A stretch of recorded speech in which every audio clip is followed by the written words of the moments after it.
Le veau rosé, un veau bien élevé. Pierre Bazette, je suis le directeur de l'ADELPI.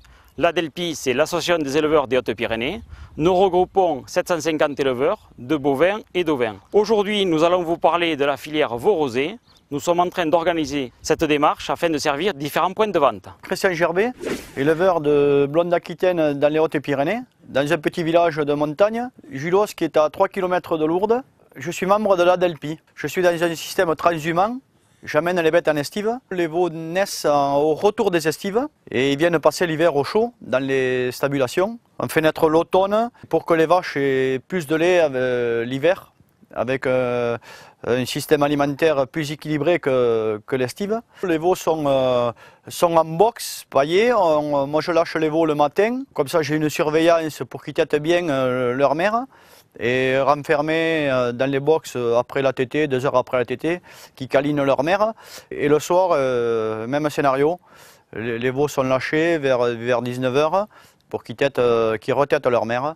Et ça jusqu'à l'âge de 5-6 mois. Et avec l'ADELPI, on souhaite organiser cette filière pour servir la restauration, parce que c'est un très bon produit. Une anecdote, chez mon frère qui a un restaurant à Pau, des fois on lui fait une petite côte de veau et il me dit ce veau c'est très bon, tu devrais m'en vendre au restaurant.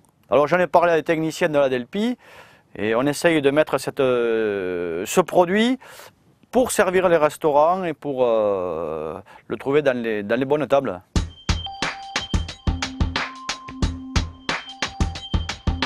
Gilbert Paillet, éleveur de blonde d'Aquitaine à Moulay-Douce dans les Hautes-Pyrénées depuis une trentaine d'années.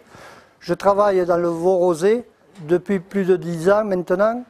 Je crois à la qualité de ce veau. Traditionnellement, c'est un veau qui respire la nature. Il va dehors dans les prairies pendant l'été.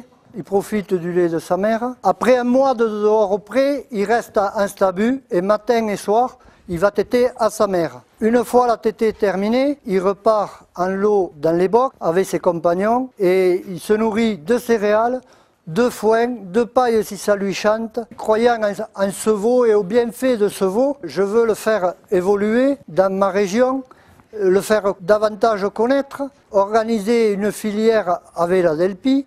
Le veau rosé en liberté, pour moi, c'est l'excellence. Satisfaction du consommateur donne de l'éleveur. Pour ceux qui ne le connaissent pas encore, goûter le veau rosé, ça sera l'adopter.